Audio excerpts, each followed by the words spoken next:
you in the face. It doesn't really matter, gotta get out of this place. Alright, okay, alright, okay, alright, okay, alright, okay. Don't look at me, but I know that I'm the blame. I'm killing everybody, cause everyone's the same. Even though I keep on running, I'll never get away. I have to keep on running, and I'm running every day.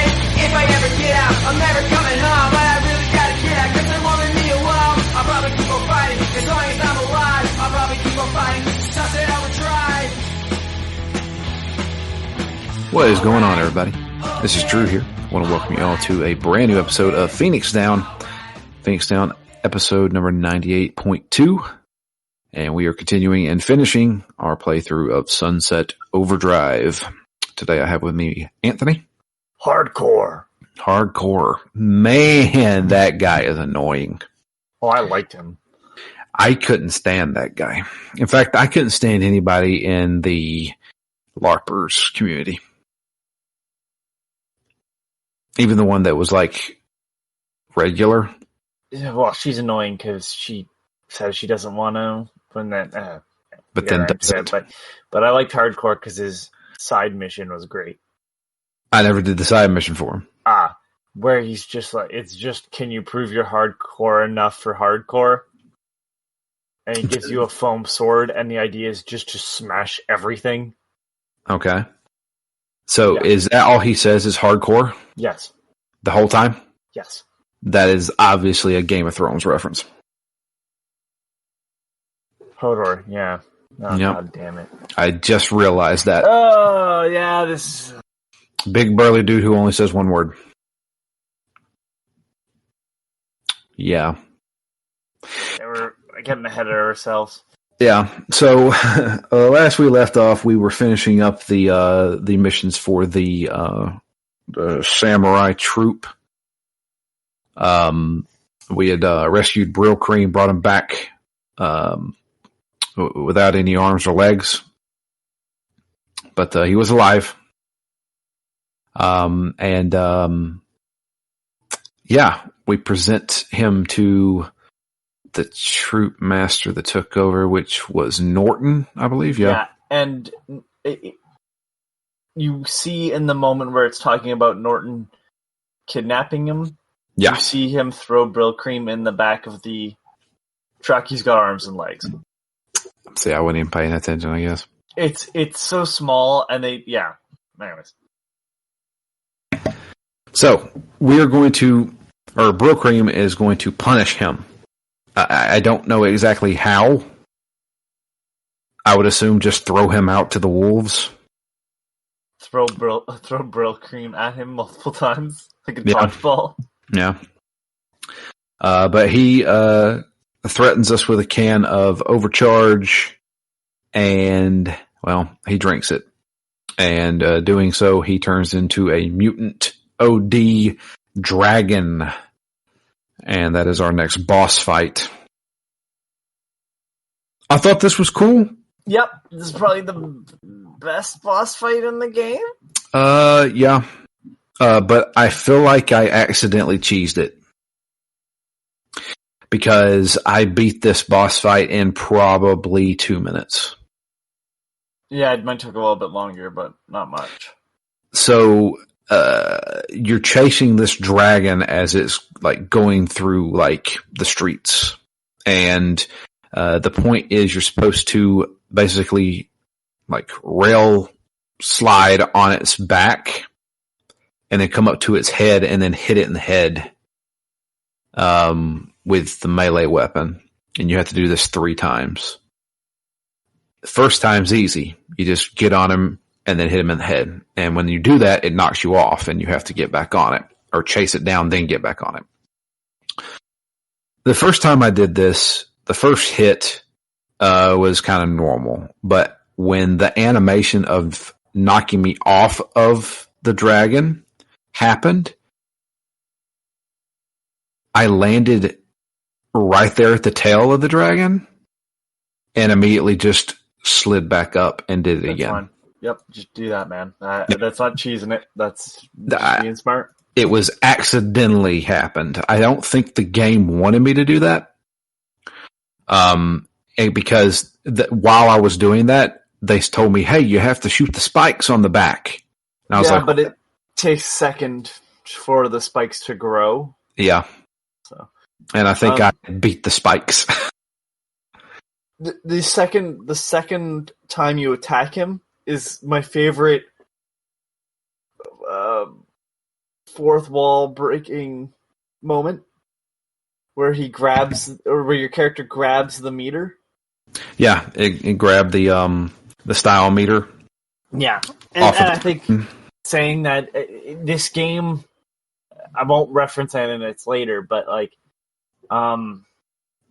this game is at its best when it is almost like an over-the-top anime. Right.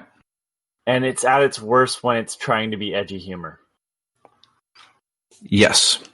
Like, I don't like the Duke Nukem-ness of it. It is very polarizing, this game. Because sometimes it's like, that's all right. And then sometimes it's like, oh, God, come on.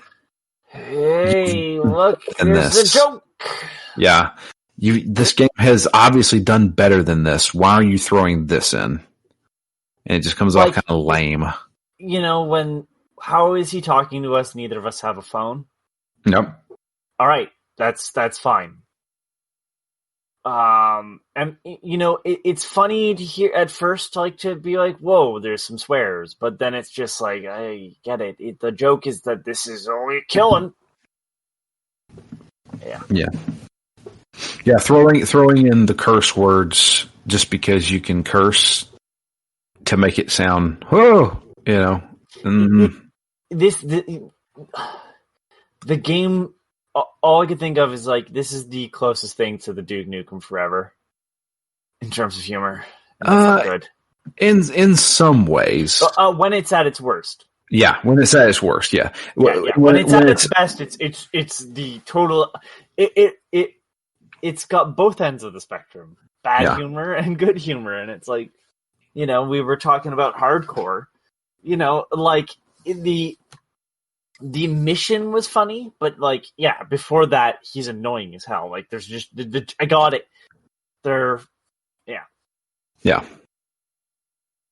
I don't know. It toward the end of this game, it got worse. Oh, that's the reason why I said we'll talk about it. Okay. I don't mind the self-referential stuff. Some of it's okay, like, you know, grabbing the meter bar and hitting the boss with it. But see, like, I don't think that's funny. I think that's weird and cool. Yeah, it's stylish. Yeah, it's stylish. breaking stylish, and it's funny because of it being absurd. You know what I mean? Like, I don't think it's like funny as in like a super laugh out loud because they wrote a good joke. I think it's funny because somebody thought of something cool and it's so dumb that it's funny. Yeah. The same reason why you laugh at like a John Wick movie. You know? Like, it's not that it's funny. It's that, oh shit, this is so ridiculous. Dumb it's good. Yeah. Yeah. That's, I mean, you know, which I have to give Capcom props here. That gag was used previously. Marvel vs. Capcom 3, Deadpool grabs his health bar and hits you in the face with the health bar. I forgot about that. Yep. But, Yep. And the Deadpool movies, I feel like, does a way better job at this kind of self-referential humor. Yeah. Him going, oh God. Him going and killing Ryan Reynolds whenever he's auditioning for the fucking Green. No, this is great. And then it's just, yeah. Or the killing of his other self from Wolverine Origins. Yeah. Yeah. It's so good. They did a great job. Trying to figure out if you should kill baby Hitler. Yep. Have you seen? This is really off topic now, but I own both versions of Deadpool 2. Okay. which is Deadpool 2 and then Once Upon a Deadpool. Right. And the stuff they have to cut out in there is just a moment where they are purposely riding the line of what they can and can't say because it's different writing. Mm-hmm. And then the moment where Deadpool is torn in half, it's just silence. They just stare at each other. Because the whole thing is that it's a narrative that's being told. Deadpool has, oh god, the kid from Princess Bride, who's now all grown up, obviously, chained to the bed. So he can't leave. Uh-huh. Yeah. And it's just silence of like a horrified face. And of course, Deadpool has the mask, so it doesn't have the emotion. Just stares right ahead. Yeah. Don't watch that version though. Like, see if you can find those clips on YouTube. It's the same movie with some weird changes. Yeah, they do a better job with that stuff in Deadpool. Yeah. I feel like even the Deadpool game, which I did not like. I think the Deadpool game played like garbage. Oh yeah, I traded it in. I know it's a but I did for a game. I did enjoy the humor in it. That Deadpool was the Duke Nukem Forever that Duke Nukem Forever wanted to be. Yeah.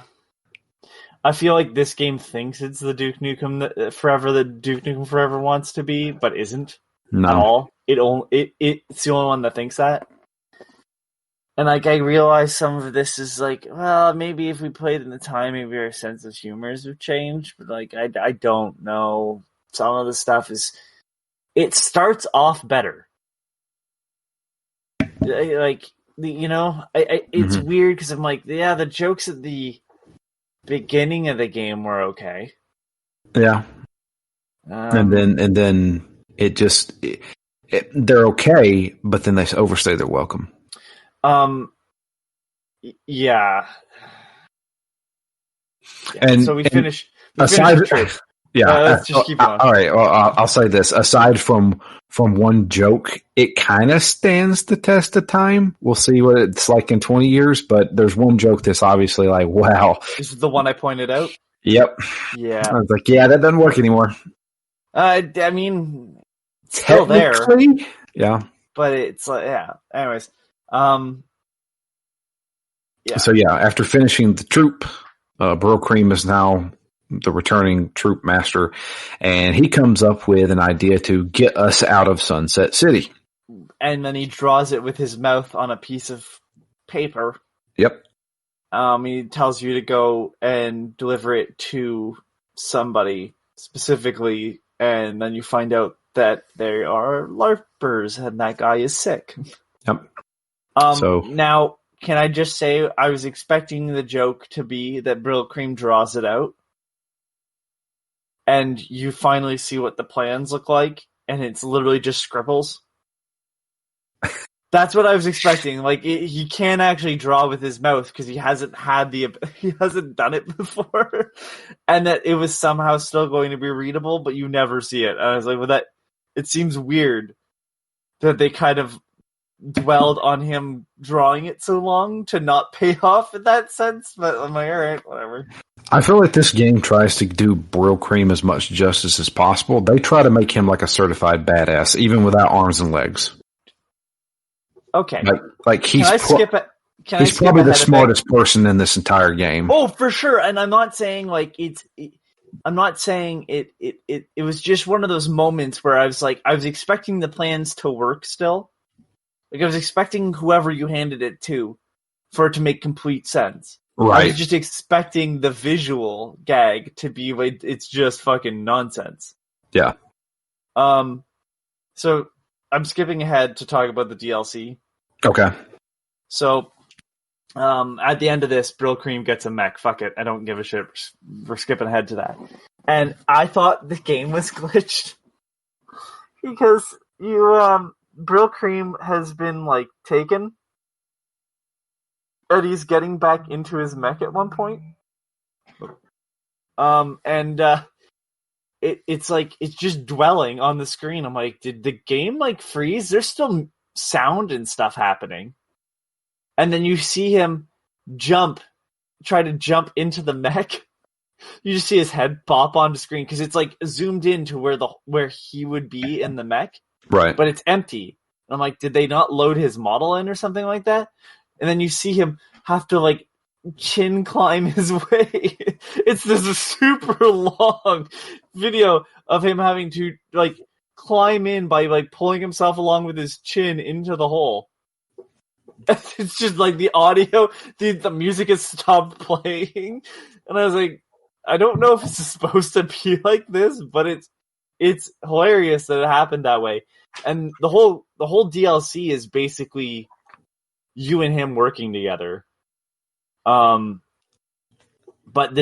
even then, the joke is not at Brill Cream's expense. It's you're trying to find his sister. His sister's a piece of shit CEO who was going to give Fizco to all the workers that were trying to unionize on this oil rig, and then she's killed by the sea monster. And at the end of it, when you've killed the giant DLC monster, your character is sitting on Brill Cream's like mech hand. He goes, "Yeah, and I'm just glad we all made it out alive. Oh, except your sister." And then Brill Cream's got this really sad look on his face. He's like, "Hey man, cheer up. Well, you know what I do when I'm sad?" And then it just has this stupid animation that says, "Kill things." And it's like, "Oh, except for your sister." Brill Cream just drops you and flies away. It's like, holy shit. It was just the meanest joke in the whole game. It was just to be like, your sister, and it comes in the matter of like a minute. The 2 jokes about his sister dying. Cool. The DLC was pretty good though. It was this whole new oil rig off the coast that you can almost like surf to. Uh-huh. Because I don't know if it was introduced in the main game, which was kind of an issue, but you can continuously surf by going under the water. No, that's not in the main game at all. Yeah, so if you when you're going when you hit the water, you hit X, you slide across. If you hit X again, your character dives under the water. And then if you hit X again, they resurface and start to slide again. It's not great, but it works. You also have the option to duck under and then come back up by hitting A, and you boost out of the water super high. Okay, that sounds kind of cool. But it was a neat DLC. The oil rig is really easy to get around on. There's a mission where a man is fighting with his mother, and spoilers, the twist ending is that it's a Psycho reference. The mother's not actually there. I'm pretty sure it's a Psycho reference. Sounds like it. Yeah, like it's him in the mother's dress. That's definitely Psycho. Yeah, and the character goes, "I don't think anyone under 25 is going to get that reference." But he's talking to the mother the whole time. I'm like, that's a man's voice. I'm like, I'm going to assume this is how this is going to end, and it does, but it gave me a flamethrower weapon. Because all the OD are now oil-based in the DLC. Okay. So they burn. Like, the exploders leave, like, the poppers leave a oil slick that catches on fire. It's weird. It was pretty good, though. I haven't done the second one. I was about to say, there's another DLC, right? Yeah. I will end up playing that. Anyway, yeah. Sorry. No, you go. We go to the LARPers. Yeah, go to the LARPers, and the leader of the LARPers, who is the guy who is going to devise this, boat to get us off the. Is Sunset City an island? It seems like it is. No, it's not. Sunset City is on the coast. Okay. The one section, because you try to fly over the section that's attached to mainland. Right. Yeah. And you can't. Gotcha. Yeah. So we get there, and the leader of the LARPers is unfortunately ill. And these idiots are taking LARPing very seriously to the point where they believe that they are in what, 16th century? I don't know, man. It's kind of just generic old time shit. Yeah.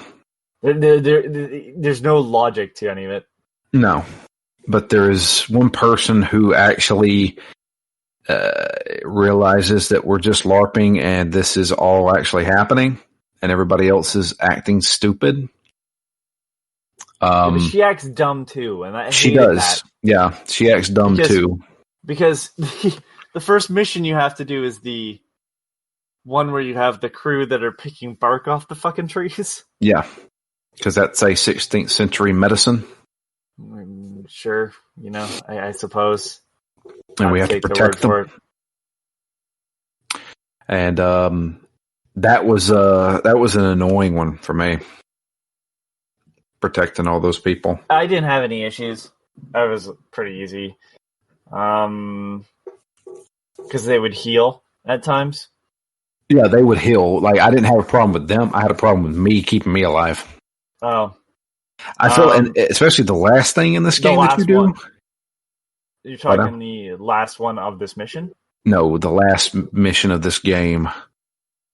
They were so stingy with the healing stuff. No. I got so annoyed with that. All right, well, the point where the bard is dead was funny. Yeah. So they have a bard. They have a portion of this. Like, you can always hit the Y button to have a bard camera. See, it didn't tell me that. Yeah. Oh, that would have been even a better joke. Yep. The entire time you're doing this, you can always hold down Y and it goes to the bard and it shows him playing and singing.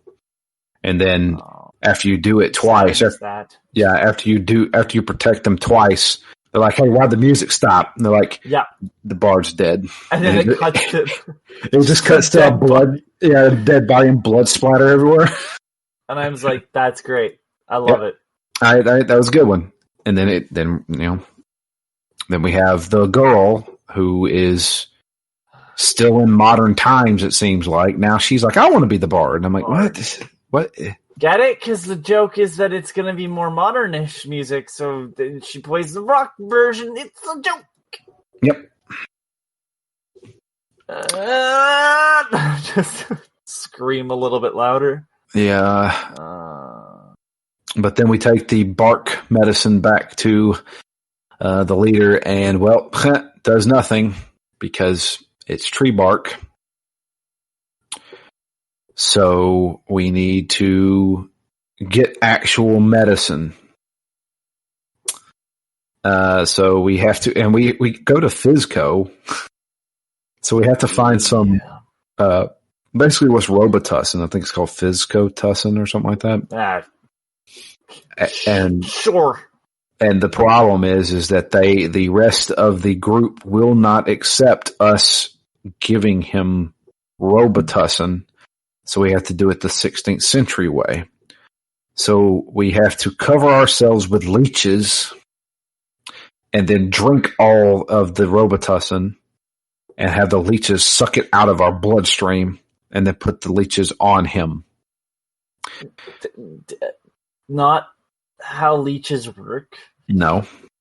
They don't then deposit whatever in the pot. That annoyed the shit out of me. I know this game is not scientifically accurate. I get it, but it was just like this is the dumbest thing that they've done in terms of like it doesn't make any fucking sense. Like, no, how does that make any sense? It doesn't. I get it. The joke is that you get to put leeches on your body. I'm like, I think the leeches enough would have been funny. I don't think we need to do. I think the joke is the joke is we get high off of Robitussin.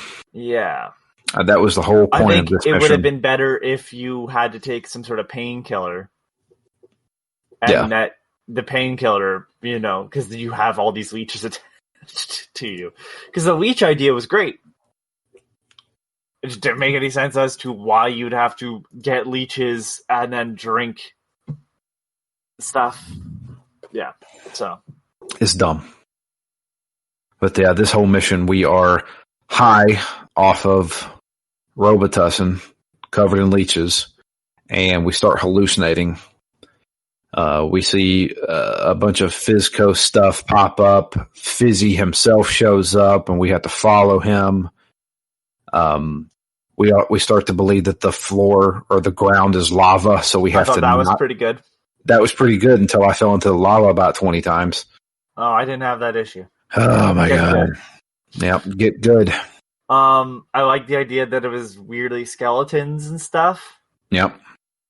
But again, there is a moment in this where you first get to see one of the cheerleaders, though. Yes, that's the whole introduction to the cheerleaders, is that there is like a ninja cheerleader with Day of the Dead like makeup on.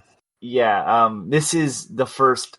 Technically, this is the first time you see them because they are mentioned earlier in the game. Yes, they are. But we're getting attacked, and one of them teleports out of nowhere and kills one of the skeletons, and then teleports away. And they're like, "What the hell was that?" But we make it back to the base. We come off of our trip, and we put the leeches on the guy, and it cures him of his fever. And now he's hungry. And so we have to feed him. Well, we can't find any food. So what do they eat in the 16th century? They eat a lot of birds. So we decide to go lure a bunch of pigeons into traps and burn them alive. And How this many times mission, do you have to do this? Oh man, I did this probably about 8-9 times. Yep, me too. Holy crap. It just seems like they spawn randomly. They do. And it's annoying. Yep. Yeah, we have to jump on these little bumpers. We have this like little section of the street that's basically like throw a bunch of like bird seed here and they'll all come flocking, and then you have to land on the bumper to make the flames come up. Man, this was like controller braking inducing. Like I was like I'm about done with this. I almost sent you a message saying I think I might just quit here. I was so angry. But then I was like, watch, Drew will have no problem with this. So I'm kind of glad that you did. No, I felt like an idiot. Which, I mean, I feel like an idiot a lot of times, but this one was like, this seems really simplistic. There's zero reason why I should have this much trouble with this simple of a concept. Yeah, you have to burn 500 pigeons in 2 minutes. Yeah. And man, this I would say this is the worst part of the game. The last mission really made me upset too. But this I feel like was the worst part of the game. So, are you saying the last mission of the game? The last mission of this section? No, the last mission of the game. Not the boss fight at the end, but the one right before that. Are you talking the survive as long as fucking possible? No.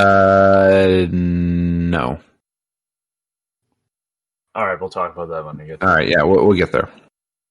But we're almost there anyway. So, we get a bunch of food for him, and he agrees to help us under one condition. We have to prove that we can fight. And he wants us to take out the king of the scabs in a siege.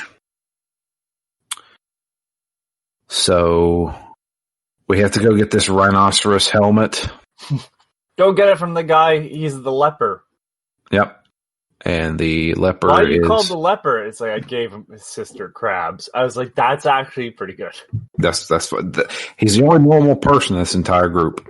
Yep. And then he gets immediately killed. So, but yeah, we get the head of the battering ram, which is a rhinoceros helmet, which From we the can museum, I think. I guess. I don't know. I thought they said where it came from, but yeah, you have to use it for like a hot minute Yeah. to kill enemies. But then we start the siege, which is at this carnival fairground area. Boardwalk. Yeah. And we have to protect the siege weapon while it slowly moves ahead, which was not difficult. What was difficult, although I thought was a really cool thing, is fighting while on this roller coaster. I loved it.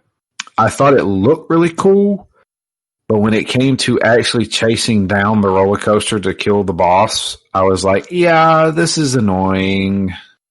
I would have wanted more of this, to be honest with you. It's like, oh, this is where the extreme of this whole combat system goes. Instead of just grinding on a rail back and forth until enemies are dead. Yeah. Because the way everything... I sent you a message after last week where I said this game would be a lot better if it focused on melee combat. And the reason why I said that was you are so far away from most enemies. It's hard enough, I understand, but you're so far away from most enemies that it's just this weird, like, the whole concept of the game is to disengage as much as possible and just keep firing from afar. And I think if it was more about melee combat, like, you could have these moments, but like the enemies would have to change. Like, there's no enemies that ride rails. They sit on rails, they hang from rails, but they don't ever ride them. And it's like you are never put against anything that has similar powers to you. And I know that's not a necessity, but it feels like it should be there. Like, everything attacks the same way. If it's got a gun, it shoots from afar. Otherwise, they will come in and try to bash you by getting close. That's every enemy. Yeah, seems like it. And so, like, when you're on this roller coaster, this is the only time where a character is moving like you move, even though he's in a cart, of course. And instead of attacking you directly, he's attacking the rail. Right? I'm like, that's interesting. Like, it almost reminded me of the train chase earlier on, although that was a different reason why that was really good. But it's like, that's the same concept. Like, you have taken this and you've made it important rather than just a crutch that you have to do because otherwise you die. Maybe I'm crazy. I just thought that this was a better use of all the abilities this game has relied on than most of the game. Because I'm going to be honest with you, I got tired of bouncing, I got tired of grinding rails. Yeah. Until I did the DLC, which I felt was better suited for all of that stuff, which doesn't make any sense of why the DLC would be better suited for combat than the rest of the main game. And I get it, they have to make it look like a city, and the oil rig, I guess, like, lends itself a bit better, but like, just every combat session was like, I'm gonna grind a rail, oh, I'm too far, hit the X button, grind the other way back towards the enemy, hit a bounce pad, you know.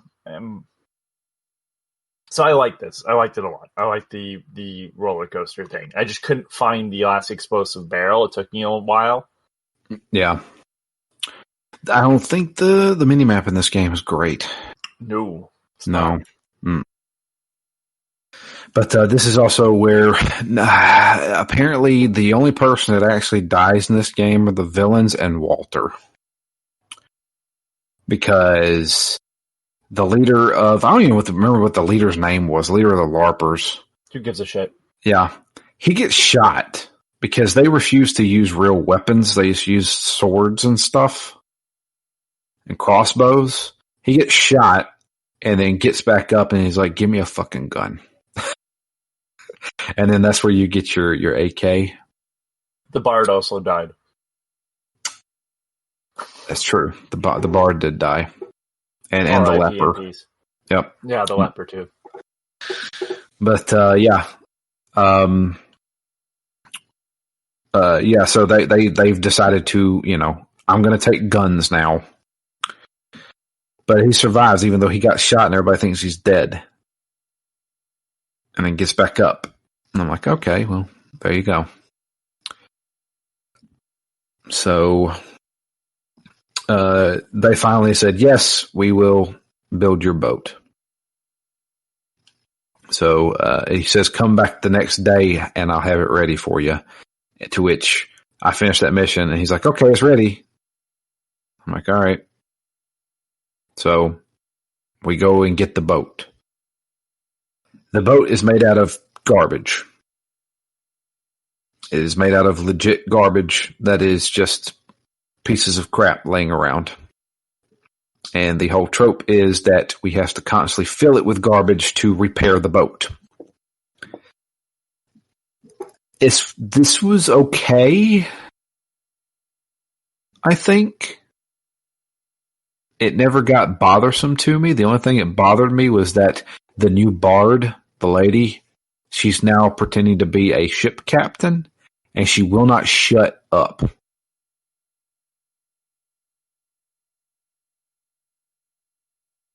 Are you in agreement with me? Okay. Yeah. I was stuffing my fish. Gotcha. The only part that annoyed me, other than her, she got tiring, boy, was the fact that at one point you go down the path. Oh, wrong way! Yeah. This mission lasted like way too long. This is the longest mission in the game. I would assume so, yes. And the reason why I hate that trope of, the wrong way, somebody programmed it. Like, you know what I mean? Like, you purposely made her go the wrong way. Like, why? To extend this? I've never understood that in video games. And they extended it, most certainly. And it's always in some sort of weird escort mission, which can all fuck themselves. Yep. So we have to constantly go pick up trash and throw into the boat to fix it, because it's constantly getting attacked. They introduce a new type of OD, which are the wingers, which are flying creatures that shoot fire. Yeah. They look like bats almost. Yeah, they just look like bats. Oh, the dragons! No, we already have one called the dragons. We have to call these something different. Yep. I did like that. Yeah. I was like, it's got wings, so why don't we just call them wingers? Yeah. And then somebody else says that they're dragons later on, and the other guy goes, no, we've discussed this earlier. They're wingers. That's, that just reminds me of the Turd Ferguson joke. Turd Ferguson. Yep. Yes, Turd Ferguson. Yes, Burt Reynolds. That's not my name. Yeah. Turd Ferguson. It's funny, right? It's a funny name. God damn it. Anyway. So yeah. We escort the boat, and it's just the captain and us, the bard girl, and we're like, hey, we can get out, because the whole point is that the barrier that Fizco has put up around Sunset City will scan things to see if it allows it to leave or not. And all it detects is a bunch of trash and unwanted stuff, including the two people that are on it. Got it. Yeah. Yep. And it's like, okay, you guys can go through. So we fly through. Nothing here but garbage. Trash. Yep. Complete trash. All right. And as we're leaving, we then get a phone call from Sam saying cover up the evidence. Yep. What do you mean they're trying to cover up the evidence? What evidence? Where are the evidence? Yeah. All right, that's pretty good. So Fizco is sending out their Fizz bots to basically kill everybody in the city because no witnesses for this. And so the main character's like, we have to go back. And the captain's like, no, we just got out of here. And she pulls out a gun, and then we pull out a whole bunch of guns like the Mask. Yeah, what I liked is that when you look at the guns, it is literally all the guns you can basically get in the game strapped onto and into each other. Yep. And the captain's like, okay, we'll turn around. So we go back to town. I was, by the way, at that point I go, if you make me escort this fucking trash heap back, I'm throwing the disc into the trash. They luckily didn't. No. So, yeah, now all hell's breaking loose. Fizco has invaded pretty much everywhere, so we have to go and protect everybody, all the factions. We go to the troops, find 4Kim trying to hold them off.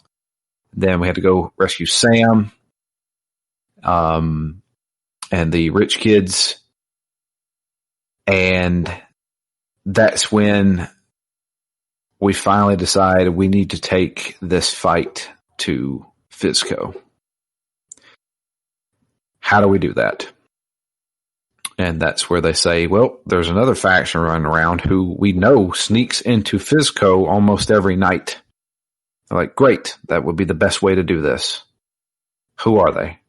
And they are the ninja cheerleaders. So we have to go and visit the ninja cheerleaders, which is, they're held up in a hospital. Going and finding them, they don't want anything to do with us. In fact, they beat us up on multiple occasions. When we first arrived there, they beat us up and knock us out. And then they treat our wounds in the hospital and tell us to get the hell out. We don't want nothing to do with you. The reason why is because these ninja cheerleaders are taking upon themselves to take care of all the children from Sunset City. So they've got them all in these hospital rooms. And so we're like, all right, look, you sneak into Fizco. I need to know how to get in there. And they're like, nope, we're not helping you. We don't care. So we're trying to rack our brains on how we could get them to agree to help us. So we can't figure it out. First thing we try to do is, they're awesome ninjas. What do they want? Maybe they'd like a sword. How do you make a sword? Well, you need to get some metal. You have to go find some metal. Actually, no, we go to find the best sword in Sunset City, which is owned by this really rich guy. And we go up to his penthouse, and the sword's gone. He took it, and he left the city. Isn't he going to kill himself with it outside of the city? Yeah, it was a corporate... Samurai's honor and commit seppuku. Yeah, corporate seppuku. Seppuku. Sudoku. Sudoku, yes. Sudoku. Harakiri. Harry Carey. Harry Carey. Ah! I have heard like one of my bosses said that one time. And I was like, Harry Carey was a sports announcer. I was thinking Harry Carey, the character Will Ferrell played. Yeah, that's the sports announcer. Oh, is it really? Okay.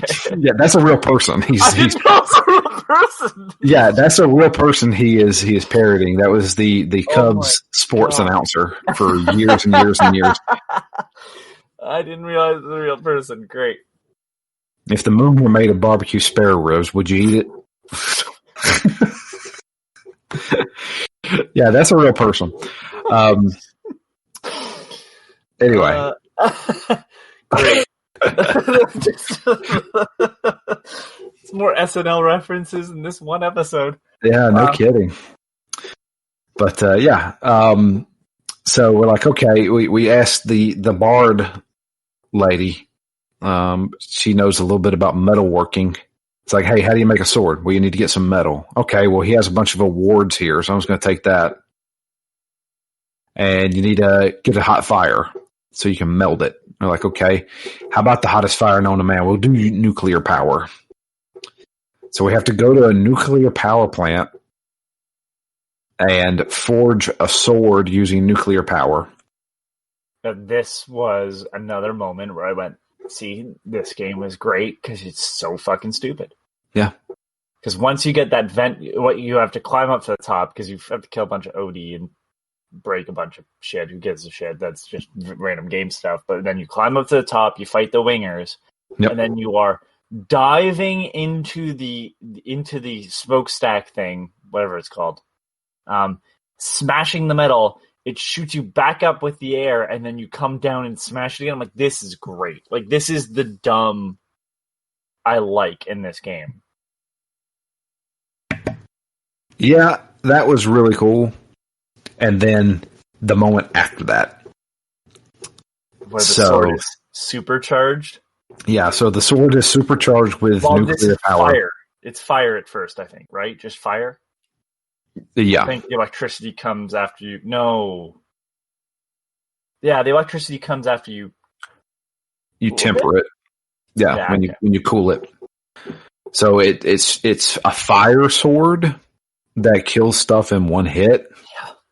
And then you go and put it in water. So you go to the water treatment plant and douse it in water. And now it shoots fire and has electricity. Yeah. And so you're like, this is the greatest thing. And I was hoping that we'd be able to just have it for the rest of the game. Like, this is how you end a game. If I can use this all the time. So, what do they call it? It's a play on Excalibur. It's a play on Excalibur and Masamune. So it's the Scalamune. The Scalamune. Yeah. So we go back to the cheerleaders and like, hey, we got this awesome sword. Let me show you how it works. And OD come out of nowhere, and they're like, you have to slaughter like 300 OD, 500, something like that. No, it's not OD. It was the robots. Oh, right. It was the Fizco robots. That's right. And you are just, it is chaos, and it's amazing. And I was like, yeah, this is what I needed in this game.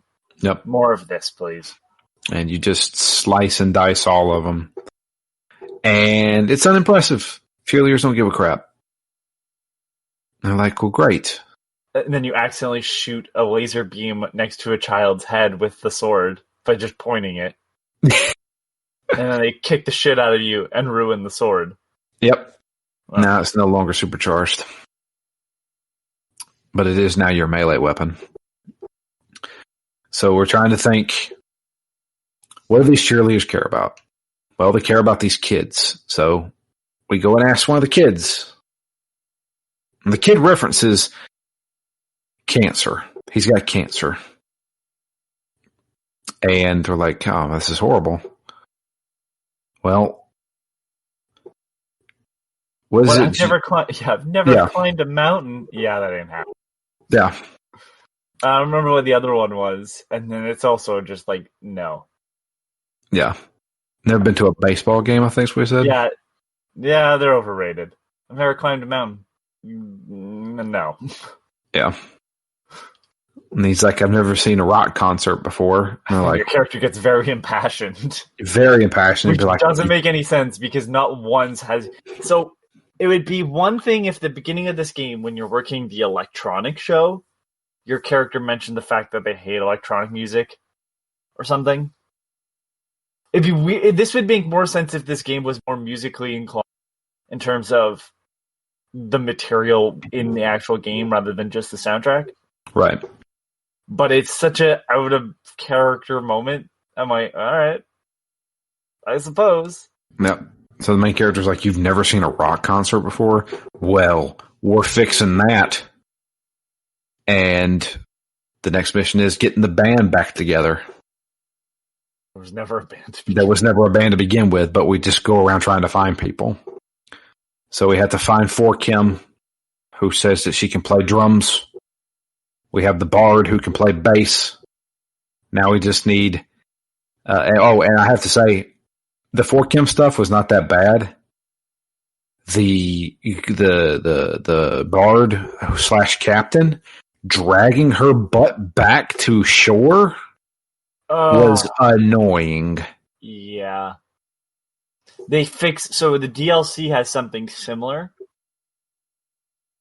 But boy, dude, it's like clearly they were like, yeah, that sucked the first time. We're not doing that again. You'll just shoot from the boat to like put yourself Platforms, yeah. Well, no, what it does is like the ship moves itself, and then when you have to anchor, that's when you shoot the thing. Yeah. Ugh. Well, we get her. She says she'll play bass. Now we got to find a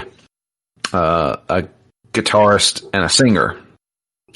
And it just so happens, like, while we're doing this, we're looking for somebody, and it's like, hey, why don't we just try this random music venue poster? And when we go to, I guess, the music hall, I don't know where we go. We knock on the door, and maybe you know, but I have no idea who this person is. Yeah, it's Buzz from the Melvins. So it's Buzz from the Melvins. I recognized him right away. I'm not a fan of the Melvins. I never have been. Yeah, Buzz Osborne. I couldn't remember his last name. You didn't even recognize the guy? No. His hair is kind of... I mean, I did Google search the Melvins after this, and I was like, okay. Yeah, he's a bit of a wanker. In a nice way. And just one of those guys where it's like, hey, kind of done with hearing about punk guys' social views. No. But, yeah, he's there, and it's actually him, and it's voiced by him. You can tell because, holy crap, he is phoning that in. Oh, yeah. Yeah. Or maybe he's not phoning in. He's just definitely not a professional voice actor. And our character recognizes him immediately and freaks out and, like, you know. Yeah, you know what game did that better that I don't really care for? What's that? The one with Jack Black there. Brutal Legend. Brutal Legend? Yeah. Because it had all these rock stars in as some of them played actual characters, some were clearly themselves. Right. But it's just like none of it felt phoned in. This is just, I don't know. I think the writing in this game is all over the place, and I don't know why, because it's not like Insomniac is known for bad writing. Yeah. You know, like even the Ratchet and Clank games were quality. Like, I don't fully get it, but this seems like I looked up this game seeing how it was made, like kind of just like, how did this come to be? And apparently just Microsoft offered them money and freedom. And like, you get to keep the IP. So they're like, cool. And like, I don't know. Again, this is the punchline to something that has... I hate being the critical of comedy guy because it's such a subjective thing. But it's like, if you set up the fact that the character is a fan of the Melvins earlier on, right? Even just in small small cutaways type of thing, like explaining the musical taste, and then like you'd be naming people, and then the Melvins would be in there. Like there'd be something, but like this character has had no musical inclination up until this point. Yeah. I don't know. It was weird. It just comes off as weird. Yeah. There's not even outside of this track that plays during the mission. There's no Melvins music in this game. That's what I was assuming. Most of the stuff is original songs, right? And there is some licensed stuff, but the licensed stuff is generally by bands who are lesser known, and some of which are doing original music for the game as well. Yeah, I have no track in this game have I ever recognized. No. I didn't At even all. recognize the artists, although some of them I'm going to end up looking at because I did like some of the music. In fact, I would go as far as to say that most of the music in this game, while it's decent, is generic punk music. Well, it doesn't help. This game works off of we haven't really talked about it, but the game works off of the, there's another game that does it too, where the music sort of increases. Metal Gear Revengeance. Yeah, that's one. There's a couple, but like I want to say even DMC does something like that. Yeah, I want to say DMC did it. Possibly Devil May Cry 5. I haven't played Devil May Cry 5. You should, but I don't think so. But yeah, like it does the thing where the better you do, the more music it adds to the. Like it starts off with its sort of generic groove, then it adds guitar, then vocals. Yeah. So a lot of it does sound generic just because most of the time you're not in that full 3 levels or whatever of bar. And, the fourth one is just there. Usually not there in terms of getting the bar filled. And then even when you get it filled, it's not like a huge, huge difference. Yeah. But, yeah, like... So it does come off as generic, although in a good way. I don't know. I liked quite a bit of the music. I said like one of the bands sounds like The Hives, which I like. Before they decided to go, I don't know what the fuck they did, but they moved away from punk music. Anyways, yeah, it weirded me out because it's like, and not like creepily, but like it just weirds me out like how they wrote this game. There's like no pacing. Yeah. Especially towards the later portions. Well, this whole portion right here, I should say, feels rushed. Yeah, what do you do? Like 2 missions for them? Yeah, well, it's not even like you mainly just do one real mission for them. The rest of them is just trying to get them to like you. Yeah. And I'm just like, and all the missions have nothing to do with them. So you're not really interacting with them much. So you're only interacting with them on basically 2 missions. This coming mission with the band, and then the final mission. Like this is the second to the last mission in the game. And guess what it is? It's another tower defense. So instead of protecting the vats, you're protecting the amps or whatever it is. And So I thought the DLC was going to have another one because bot set up for it. Yeah. I didn't have to do one. Maybe they learned. I don't know, man. At this point, with this one, I had to do it twice. This is the first one I failed. Really? I didn't fail this. I guess I got lucky and I didn't fail it. Now I did lose 2 amps. I failed the first part where you have to keep all the amps alive for a short period of time. Right. I definitely failed that because I know I had to restart. But yeah, the second half was fine. Especially when I realized they have to come up these ramps. They're fucked. It ain't happening. If I knew that one raised, I wouldn't have put stuff where it did. But yeah. So the I would say part of the Melvins was playing. Yeah. And to be honest with you, during this whole time, I wasn't even paying attention to the music because there was just so much stuff going on. So, but they bring the kids. The kids enjoy it. The kid also reveals, "Hey, I didn't have cancer. I just got tonsillitis." I did like the "you got played" or whatever. Yep. It showed up on the screen next to his head when he turned around. I was like, all right, that was pretty good. But the cheerleaders agree to help us. So we tried to start to devise a plan of how we're going to do this. We're going to break into Fizco and take them out. And I feel like from the beginning of we got to find the cheerleaders to this point, this plot got rushed really fast. I don't know what you mean. We're gonna slowly build a helicopter. Oh, we need to build a ship. Or you need to find Brill Cream. Oh, you need to build a ship. And what if we just rushed in and then you just fought a bunch of guys? And that's it. Yeah. Because this is the final mission in the game. And I'm just like, what? This is the dumbest mission. This is the worst mission. You're right. Yeah. If this is what you're referring to, you're absolutely correct. Yeah, this was the one. It is so anticlimactic.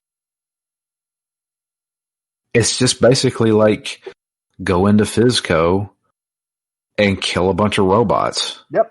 Just keep grinding on rails. It's going to be chaos, and who gives a shit? You're not doing anything interesting. Everybody else is, except for the people with you. Yeah. The other people are sneaking in and trying to break into the mainframe, and it's like you're hearing this all through radio transmissions. So you're basically the diversion while everybody else is doing the actual work. And this part of the game, would have been a better diversion? Relying on the movement that you've set up in this game that, works okay, and having to lead making Fizco chase you. Yeah. Yes. But that would require, more work than just sending hordes of enemies out. Yeah. I want you to this is for anybody listening, I want you to take your favorite game and replace whatever the final mission of that game is with just hordes of enemies. You tell me how you'd feel about that. Would it work? Probably not. I think there's one game that ends with hordes of enemies that works, and that's Crisis Core. Oh, God. You know what I'm referencing? Yeah. Yeah. The only time it's been good. That's because you're not supposed to win. I know. Actually, I think, speaking of Devil May Cry, Devil May Cry 3 does that during the credits. Oh. I'm pretty sure. Yeah, because you're playing as, I think, Virgil stuck in hell. It's been a long time since I played that. Yeah, it's been a while, too. I cannot remember. I know you do that, but I don't know if that's after a special mode or something like that. Yeah. Our game was a weird release, too, so I honestly don't know if it's in all versions or just the special version. Whatever. Anyways, yeah, this is the most... this game has been. Yep. I feel like... And this, like I said, this mission, they got real stingy with the healing stuff. I had to restart this probably like 3 or 4 times. Not have the amp that gives you extra healing? No. So I had the amp that did that set to the pistol, because I had pistol leveled up to level 5, and it could one-shot most enemies. It's just got low ammo. All right. So I'm just like, yep, if I need health, I pull that out in a pinch, and they're more likely to drop. So. Yeah. But, yeah, and it was to the point where those 2 giant Fizco bots show up. I did purchase the electric gun. That works great. You're talking the Fizco rifle? No. There is a gun that legit shoots electricity that chains 2 other enemies standing there. And it's a guaranteed stun.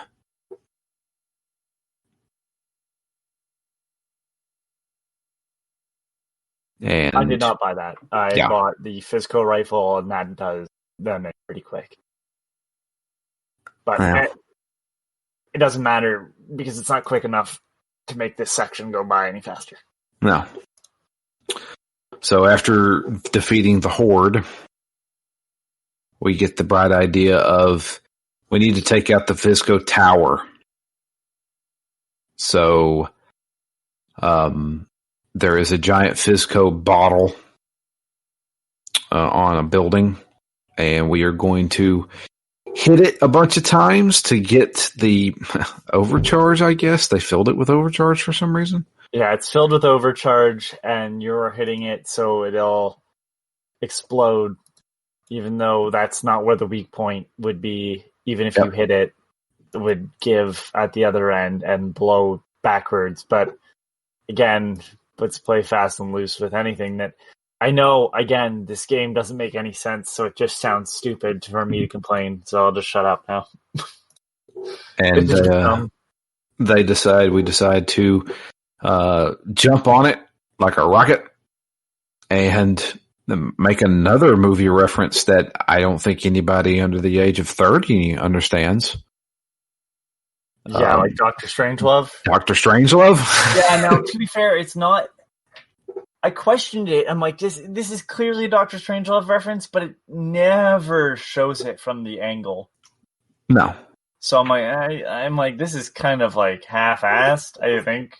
If my character randomly had a cowboy hat on and started waving it around, yeah, then I'd have been like, okay, that's Dr. Strangelove. Obviously, I think that's what they were going for. I think so too. But I was just like, eh. The whole time I'm thinking, that's Dr. Strangelove. Also, nobody playing this game will understand that reference, I don't think. I mean, I am because I'm a movie buff. And I am because I know that movie. Yeah, I mean, that's actually a really good movie, but I've heard. I've actually never seen it. You need to see that movie. I know. There's a lot of Kubrick films I need to watch still. Yeah. I'm going to skip Barry Lyndon no matter how many people tell me that's actually a good movie. It looks boring as shit. What movie? Barry Lyndon. Barry Lyndon? Yeah. Don't think I've seen that one.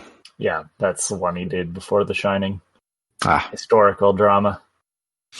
Very pretty, but I'm good. There's a few directors out there that I'm just like,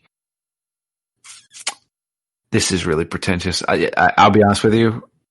I've tried almost everything he's made. David Lynch. I'm sorry, he's not a genius. I said he's Tommy Wiseau, but he has some quality at like seeing stuff. Like Tommy Wiseau. He's Tommy Wiseau with money. Like if you took Tommy Wiseau and just took his script, right, had some understanding of the English language. Yeah. Right? So you could make complete sentences, but you just had like actual actors act it out and like had someone that knew what they were doing technically the whole time. You would get basically David Lynch's The Room. So like it would just be a David Lynch film because especially with I'm getting off topic, but like if you listen to read the book The Disaster Artist and don't watch the movie because it's not the same experience.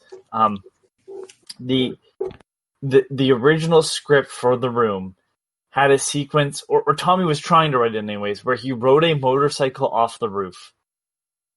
I guess it just flew. I don't even know. There's another moment where, the wife character is talking to her mother, and at one point they're on the phone, and then the conversation ends. They're in person, but there's been no time jump. It doesn't make sense. It's just weird dream logic. I don't get it. And I'm like, all right, that just sounds like some David Lynch level shit. And people are like, no, David Lynch is actually a genius. And I'm like, David Lynch is really good at being weird. And like, I appreciate that, but let's not do that. Let's not say that like he's on the level of other people. Yeah. No. It's like, if you really want weird stuff, cool. But otherwise, I don't get it. Send your hate mail too. I don't care. I will say that all day. I've watched a lot of David Lynch movies. I'm going to try to give Twin Peaks another shot. I own it now. It was dirt cheap. It was like $30 for the whole series. So I can't remember what network did Twin Peaks. I think it was NBC.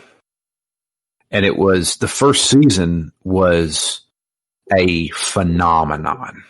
People went nuts over it. Because NBC had a lot to do with it. NBC was like, yeah, do this, and you can put a little of your stuff in there, but we need to have it coherent. And then when it blew up and people were like, this is amazing, NBC was like, okay, David Lynch, you know what you're doing. Go ahead and do it. And he did the season 2, and everybody, and the mass populace is like, what the hell is this? And then we see what happened then. Fire Walk with Me. Wrap it up in a movie that NBC has nothing to do with. Yeah. Moving back to the game at hand and better directors. Yes, we ride that rocket into the Fizco building, and then the building comes down. Yeah, the building comes down, and it crushes the main character. And everybody's like, oh no, they're dead. Your sacrifice was not in vain. And it plays the credits. And then the credits stop. My main character's like, whoa. No, we can't end it like that. If we end it like that, NeoGaf will have a field day. Oh, I groaned audibly when I saw that.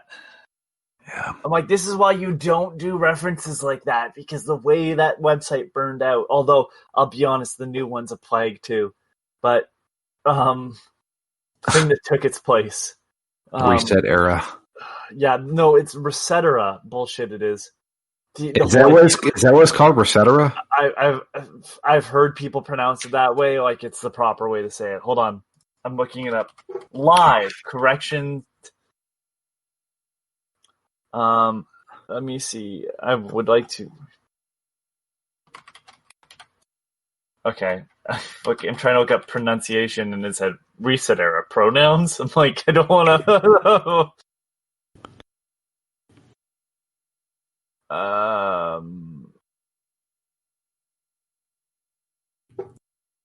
Yeah, so I don't know how any, but there's a debate.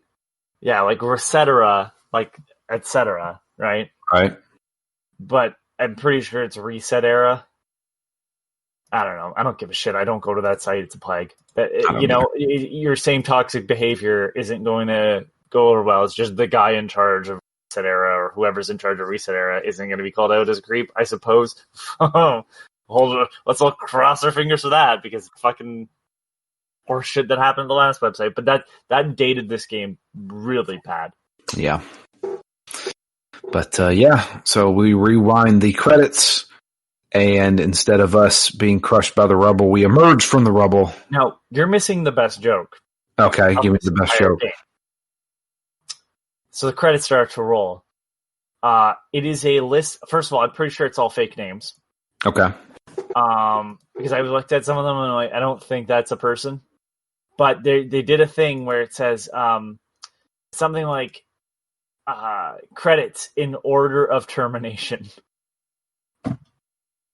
And I was like, okay, it's not. It doesn't say it out loud. It's just underneath in brackets in order of termination. I remember this. Holy shit! And then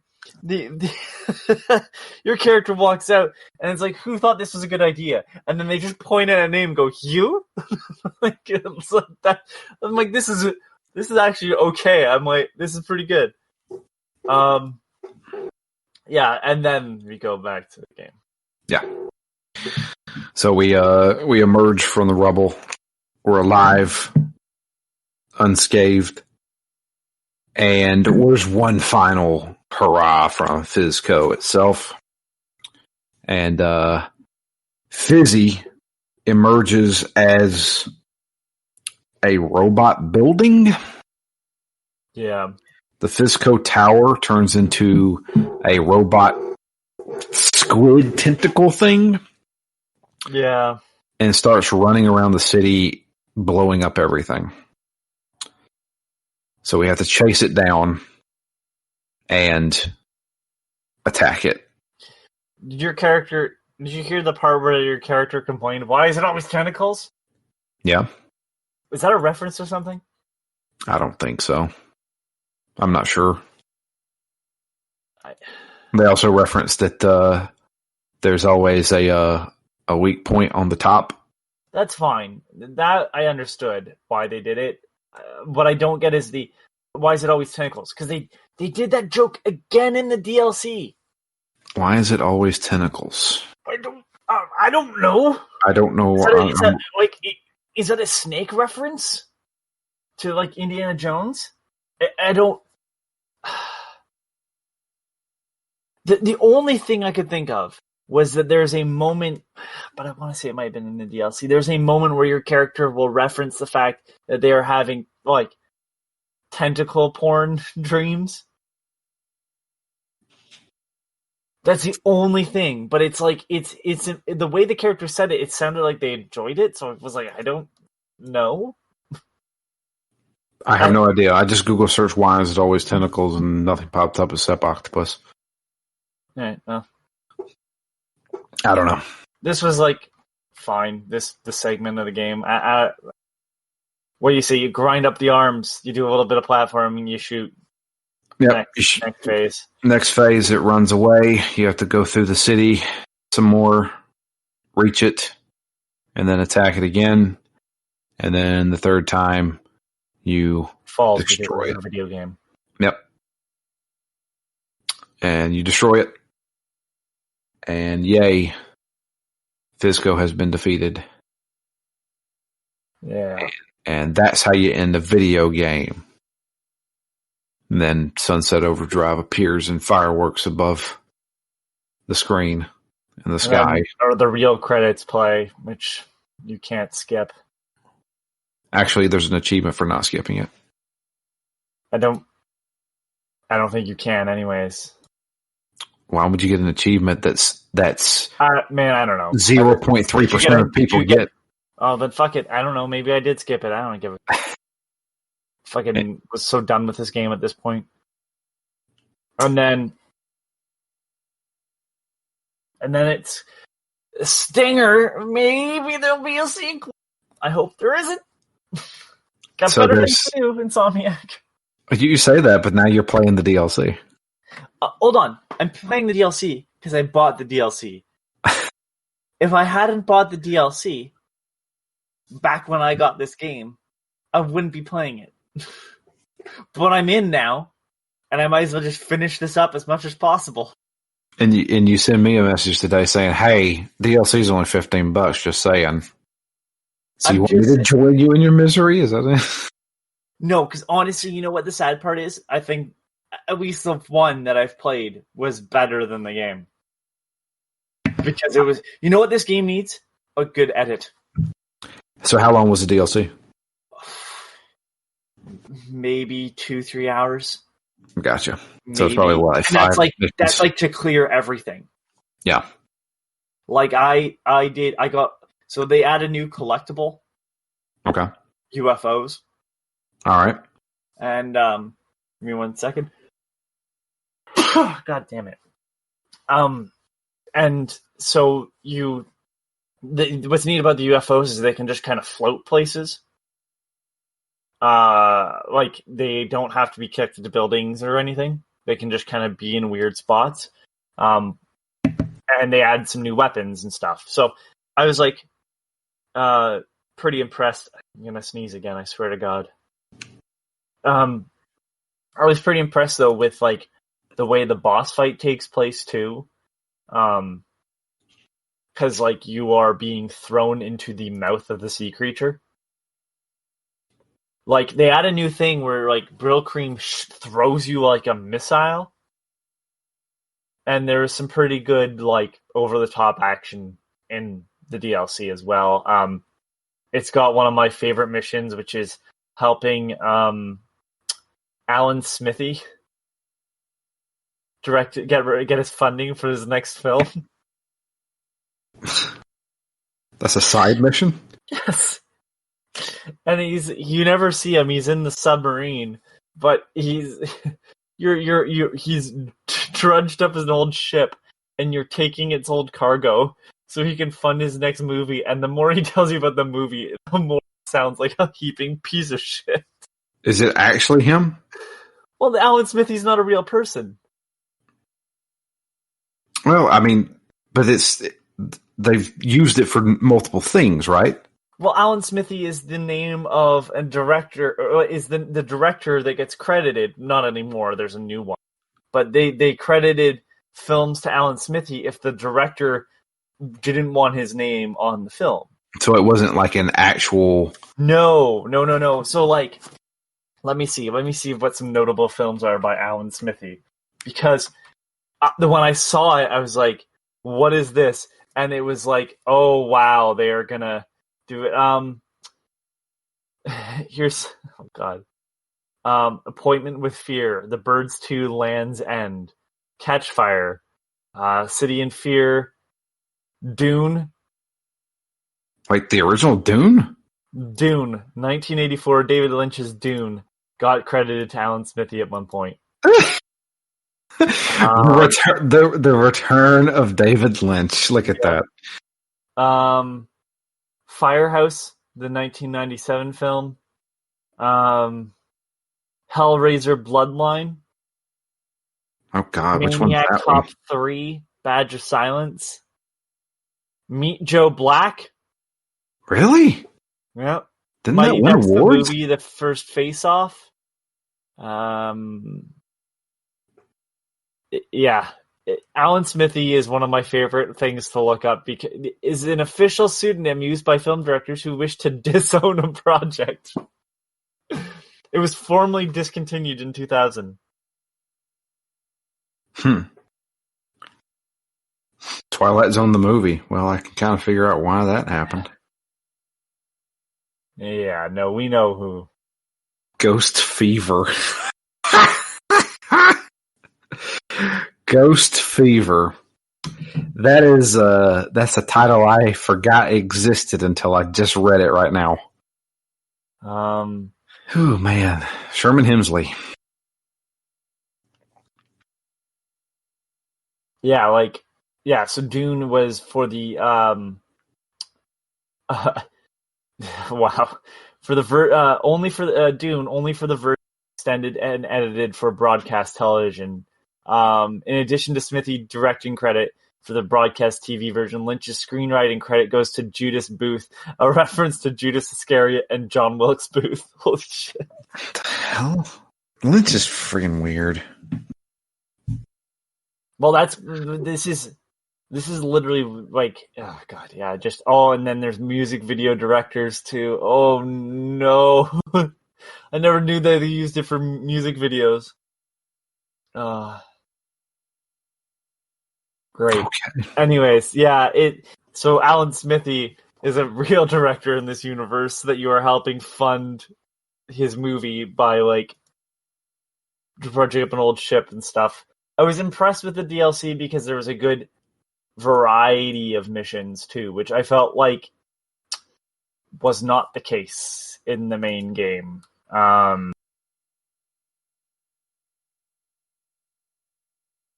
Okay, had a little bit of a technical difficulty. For some reason, this Craig bot decided to say, I'm leaving. I'm done with your Sunset Overdrive talk. I don't blame him. And I'm kind of done with it too. Yeah. It ends. It ends. The last thing we can talk about is the very end after the credits. It shows somewhere in Sunset City, a helipad opens up and a whole bunch of helicopters with Fizco branding crates fly off in the distance. And that's the end of the game. And I am 98% sure we will never see a Sunset Overdrive 2. I don't think it sold well on PC when they brought it over. I don't think it either. So, I mean, that's partially because it was at that point it was years old. Yeah. But even then, like, it's just... Yeah. This game can be summed up like this. That's the summary of it. Just like... I had legit fun with it. Yeah, I think the reason why I'm like, it's like, it just, there's some disappointing portions of this game where I just go, why? I'm not even talking the jokes necessarily of just like, why would you like? you're really good at forming missions. A lot of this felt like filler. Yeah. That's the problem. A lot of the missions felt like filler, like we're just wasting time. And then all of a sudden, bam, rush to the end. Like that was the most polarizing thing for me, was just like, sure, some of the missions were a little long in the tooth, but then all of a sudden we're ending this game right now. I'm just like, what? Yeah. Which I was okay with, because I was like, yeah, I mean, I'm pretty much done with this game at this point. You've seen everything this game pretty much has to offer, but I'm just like, what? I like the concept of, I'm kind of done playing this game, and the devs going, yeah, we're kind of done making it, so like, here you go. I don't know, like, you can probably tell me better than anything, but a lot of times they cut out stuff from the main game to sell you DLC. Does the DLC feel like it could have been pushed into it? No, like, it's so that when I say it's on an oil rig, like, you fly out there in the helicopter thing, right? For some reason that exists again. So you get to fly out there and you follow Brill Cream, and once you get out there, like, you're a good ways away. Like, the map actually looks like it expands off. Like, I don't think I could get that far until I access the DLC because of where it is. Like, it didn't just add an island in. Like, you had to start the DLC and then the map stretched more so we could show you where it is, because you're in the bottom right-hand corner of the map. Again, fair ways away from the main island.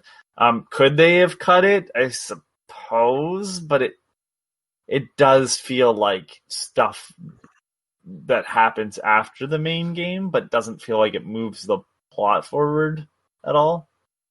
Right. Yeah. So the second DLC came out in 2015. Oh, wow. The Mystery of Moil Rig? That's the one I did. Okay. That's the one that sent me to first. That came out less than a month after the game released. Then it was done then it may have been cut.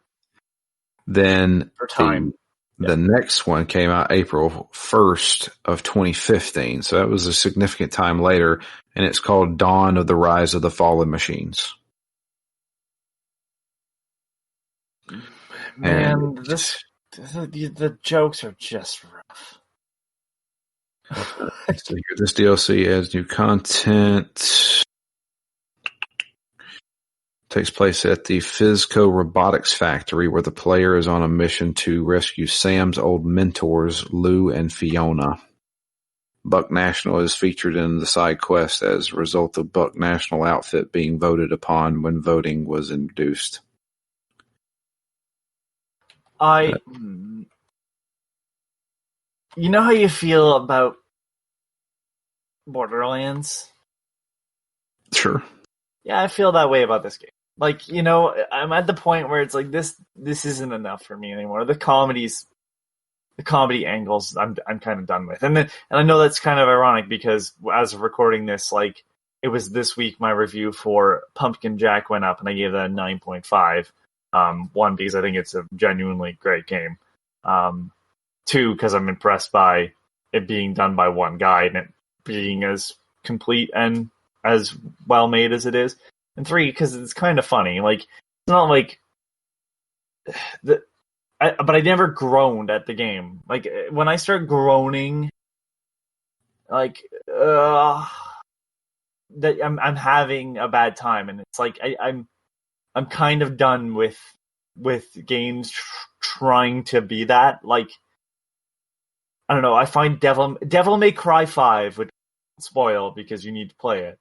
Had like one of my favorite laugh moments, and like it's because it just didn't take itself seriously anymore.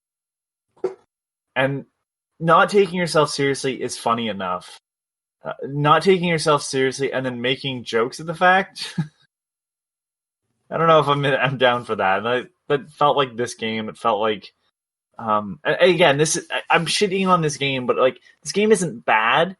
But like I think I would have preferred a more serious game just made funny by the fact that you can grind on the electrical lines and stuff like that. There's enough there in the physicality of this game and the way it moves and the way the guns work and stuff that is funny enough.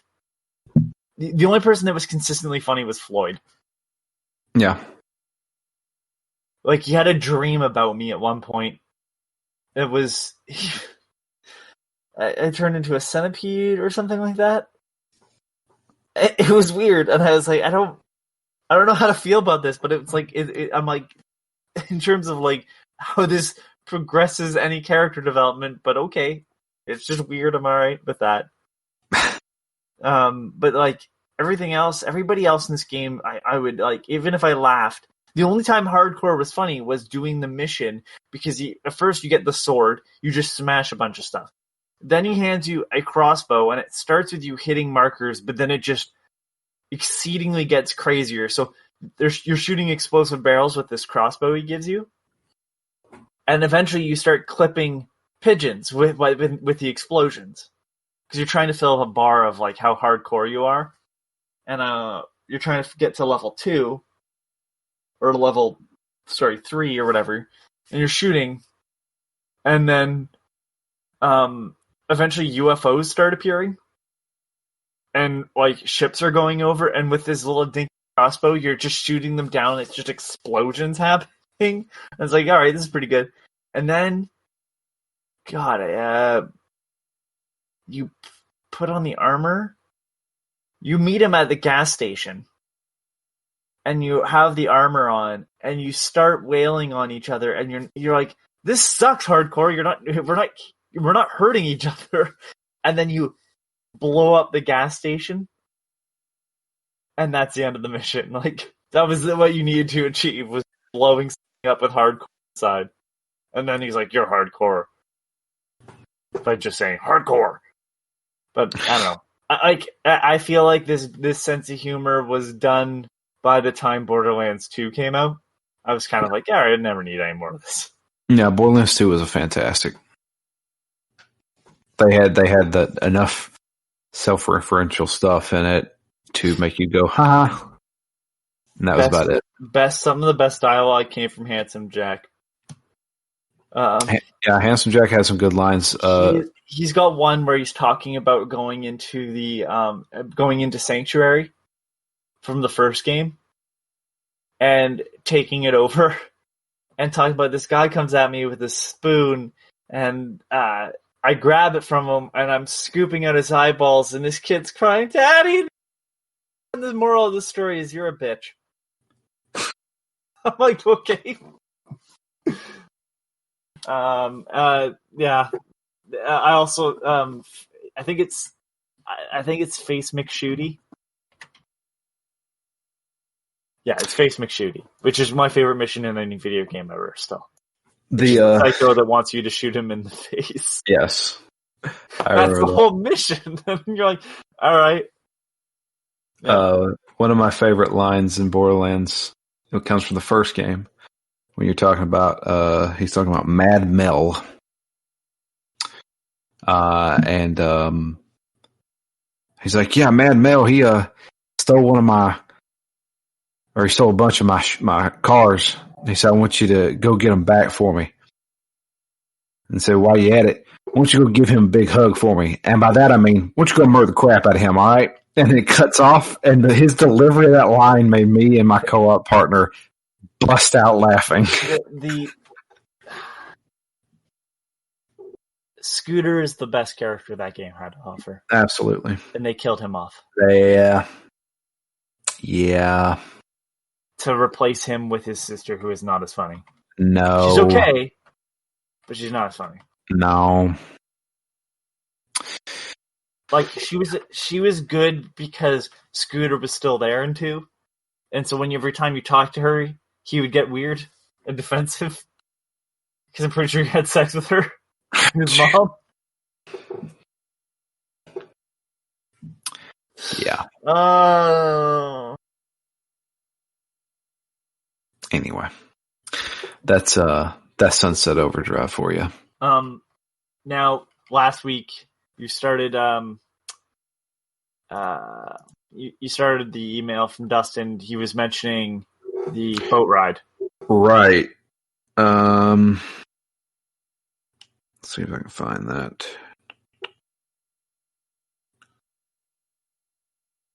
And you cut off because you didn't want to spoil it for me, I suppose.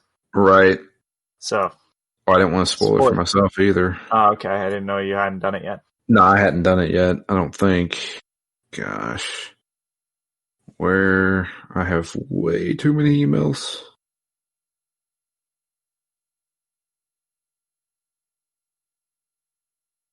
Also, I decided to look up, just fill the void. Now, I wasn't born in no barn, all right? Well, actually, I was, but all I'm saying is you don't believe people running around talking about some magic door spewing out treasure and the like, all right? Fucking scooters. God damn it. Tales from Borderlands was fantastic. I haven't played it. I need to play it. I own it. Yet you know how it ends. Yep, because it was spoiled. Well, we just spoiled it for everybody here. Yeah, but I mean, you come and you know you're going to get spoilers. I got it spoiled on something else, and no one was going to tell me it was being spoiled. And I was like, all right, well, I don't know what the rest of the game is, so there's still things that are hidden. Okay, so found it. Says the escorting the boat to escape the city was probably my favorite part, since you're constantly moving around trying to keep the boat filled with garbage while managing enemies. The tower defense were the worst parts. I also liked how they included Buzz from the Melvins in the game. That was out of the blue. Yeah, I don't mind him being, and I also don't hate him, but it's one of those things where it's just like, I'm not like a huge fan of the Melvins, and every time I hear from Buzz, it's never like about the music anymore. But I just wish they'd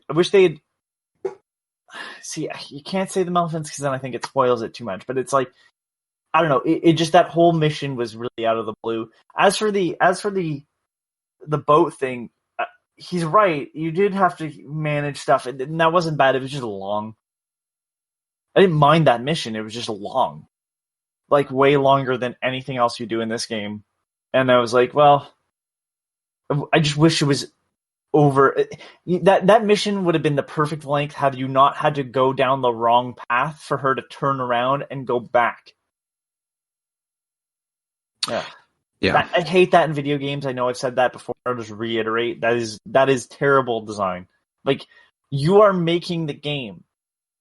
Someone pointed out, like, when cartoons do observational humor at what is happening in the cartoon, it doesn't work because everything in the cartoon has been made by them. So how does it work as observational humor? Yeah. I'm like, yeah, that's a good point.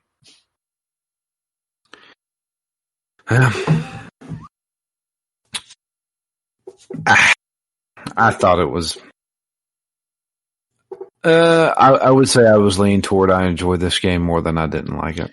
Oh yeah, I mean, I'm still playing it, so I obviously don't hate it. It's just one of those things where it's like, I think you could have done better.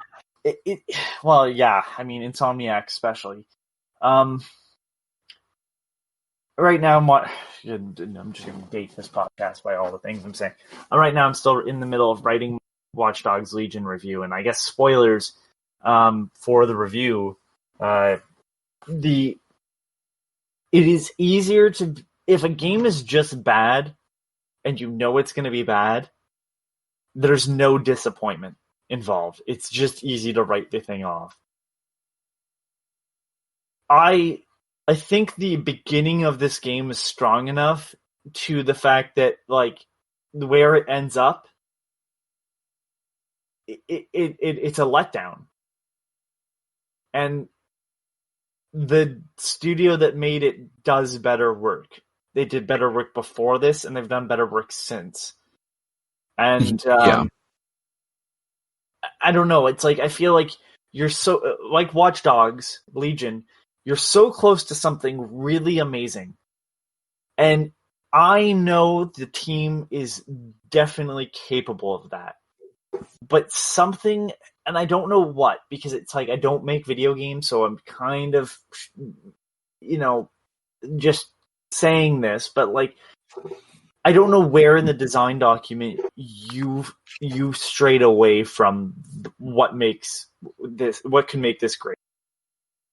I think the punk aesthetic was neat. I think the concept of moving was great, but then your best mission, you only have like 3 or 4 missions where the movement felt really good, and you are most of the other time it's grind back and forth on a rail because you can't move away from the enemies too much because you have to stay close to something, or you're grinding around in a square, and like I said earlier, when there's no enemies that do the same, that can move the same way you do, there's no real challenge. I know where as long as I can get above, they can't hit me. They can shoot at me, sure, and like the ones that throw stuff are a pain in the ass, but like even then, it's just managing them at this point. Point, right? So it's like this game felt very samey because it never asked you to move through the city other than to get to somewhere else. Another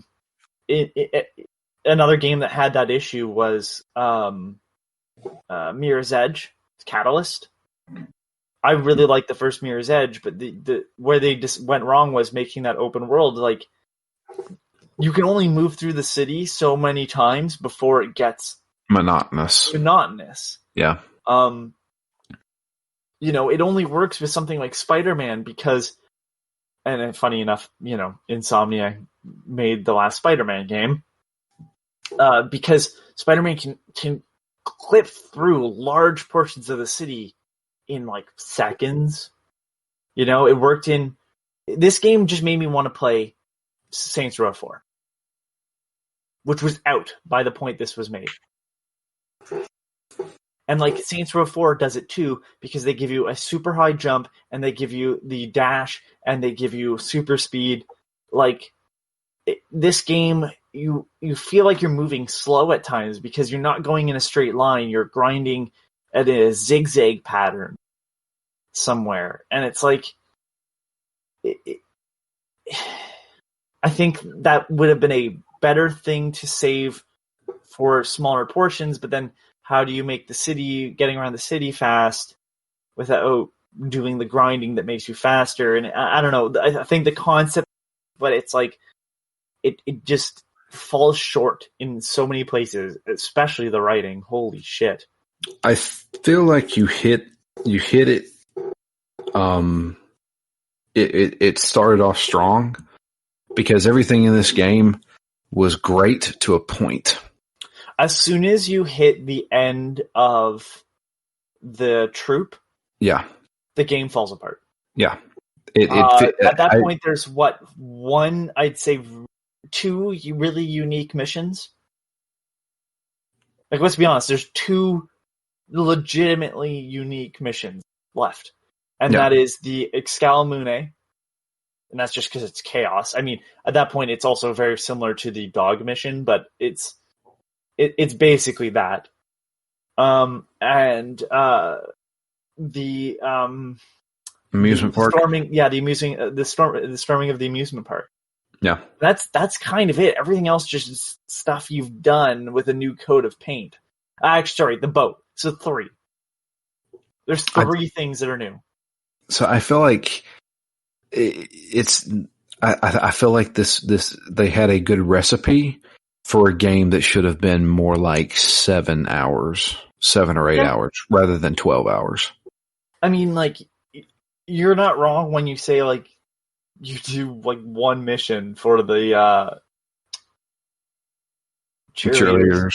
Yeah, and it's just like I feel like they have a really good idea, and it worked really well, but then it overstays its welcome. Yep. The traversal's really cool, but you can only do it so many times. The combat's okay, but you can only do it so many times. The reason why the DLC is as good as it is because you have to return to the mainland, I think, once, and you can fast travel, of course.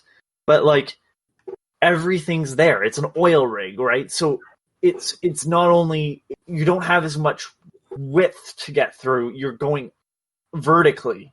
Right. And so when you do stuff like that, it's easier to get around because it's bouncing up instead of moving over long distances to get somewhere to shoot some guys while you're grinding on some rails to only have to grind on rails back to where you came from. Right. That's, yeah.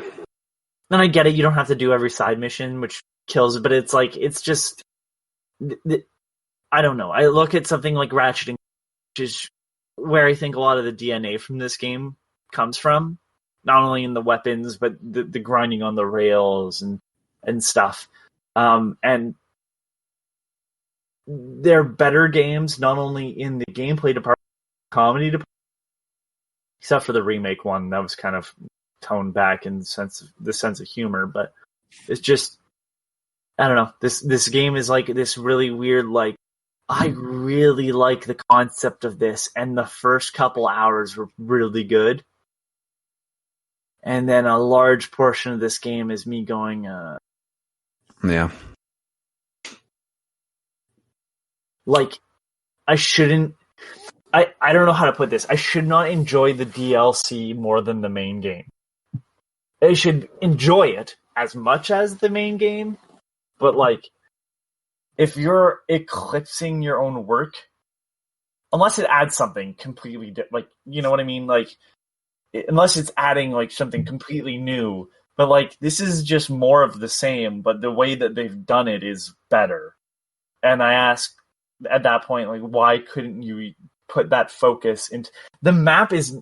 Why is the map in this game so fucking big? I don't. Yeah. There's portions of this map you just don't go into. Yeah, there's portions of this map I never saw.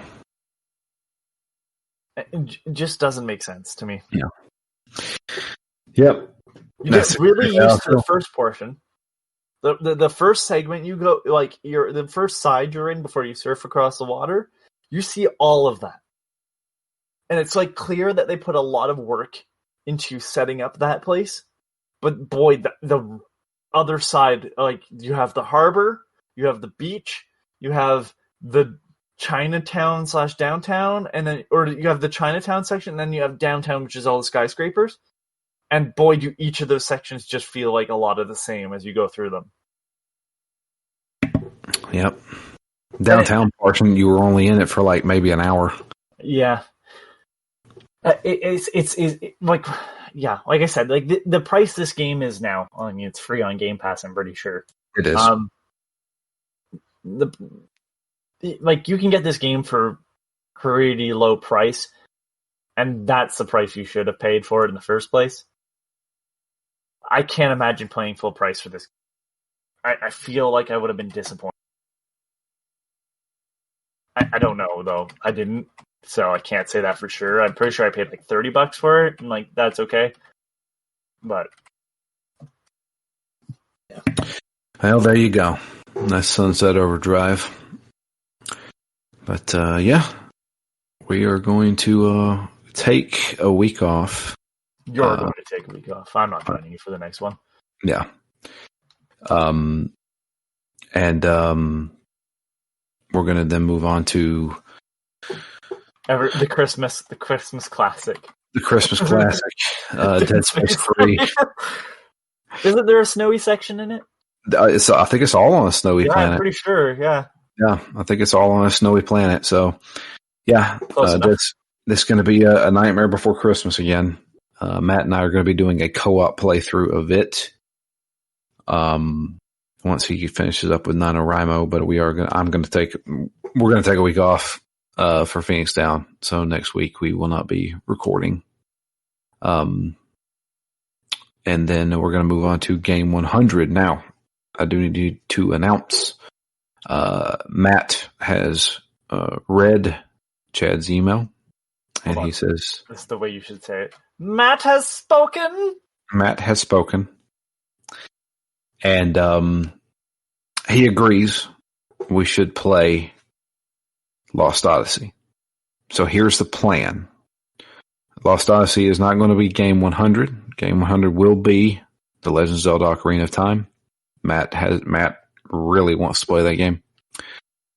So what we're going to do is we're going to do Ocarina of Time. Then we're going to start Yakuza with Yakuza 0. Then, to break up the Yakuza games, we're going to do Lost Odyssey. So, it looks like maybe around March or April, we may get to Lost Odyssey, but Matt really wants to do it. So that's the plan as of right now. We do want to do the Yakuza games. Chances are we're not going to do them all in the year, but we do want to get through them. So it may become a regular thing that we do a game, then we do a Yakuza game, then we do a game, then we do a Yakuza game. Because I think we're both bound and determined to get through all these games. We'll see. We'll see what happens, but most certainly after Dead Space 3 will be The Legend of Zelda Ocarina of Time. And you can guarantee within the beginning of the year, we will be doing Lost Odyssey as well. So Chad, yes, we will be doing it. I'm sorry it's not game 100, but I promise you we're going to get to it. But that is going to be it for us. We are going to get out of here. Like I said, we're going to take the week off, so there will be no episode next week. Or actually, the week after next, because this one goes live today, or, well, tomorrow. But wow. Then, yeah. It's falling apart on you. Time. I'm losing it. But yeah, that's it for us. Until next time, I am Drew. God, every time. This is now twice in a row where I almost said I'm Matt. That's all right. I'm Anthony. And we're out of here. You guys have a great one. Happy Thanksgiving to all of our American listeners. And we'll be back with the beginning of Dead Space 3.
Mentally ill. You think I'm a lassie? Listen to